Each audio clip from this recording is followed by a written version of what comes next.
What's going on, guys? This is MCS Red. Today I got a video for you on, I'm going to answer a question that we get quite often on behalf of all the other questions, of course, that we get on a daily basis. But one of the most asked questions is what separates the 468 or even the 468 PTR from other markers in the same class apart. So I'm going to talk to you about that today.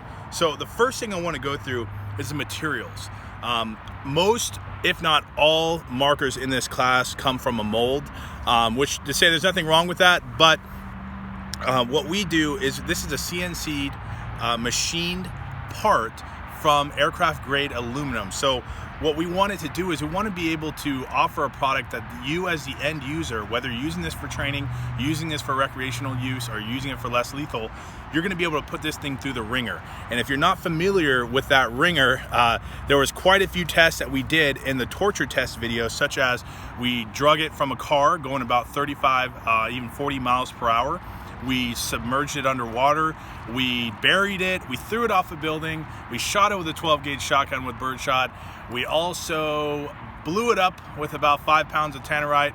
First we blew it up with 1 pound of tannerite and it withstood that, but obviously with the 5 pounds it shredded into pieces. So we came to the conclusion after all of those tests that it worked flawlessly right after we administered them, that this is going to be able to go through the ringer and be able to stand up to anything that you put it through.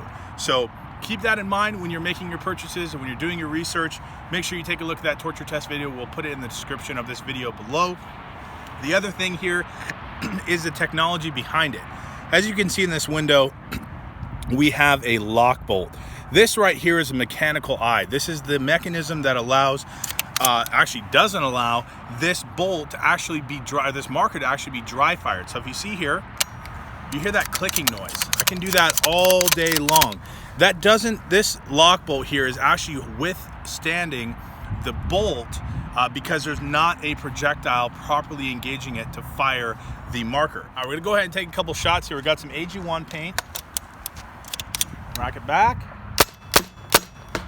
Okay, go ahead and remove that. So as you can see, nothing came out of that breach. We still got everything here in the magazine. Nothing came out of that breach. All the other markers on the market in this class, when you remove the magazine, you're gonna lose 1 or 2 balls, which for some people in a training environment especially, that's money hitting the ground and being wasted. So what we've done is we've created an anti-ball drop here, and what this does is it actually keeps 2 projectiles in a neutral area, but still doesn't let me dry fire the projectiles or the marker. So as you can see, we'll put the mag back in, chock it back, I'm shooting all over again. That's a great feature to have, especially if you're shooting shaped projectiles or a projectile that's going to cost a little bit more than your recreational round ball. Those are the types of things that are going to set the 468 even more apart than its competitors in its class. On top of that, you have AR spec capabilities as far as accessories, pistol grips, hand guards. We have multiple barrel options, 2 different sides, our threaded uppers. You have Spider and A5. Rear air capabilities with multiple buttstock options, and of course your standard Picatinny for all your optics and accessories. If you haven't got your hands on a 468 or 468 PTR yet, I don't know what you're doing, but go visit mcsus.com. These products are available right now. You guys know where to find us. See you guys out in the field.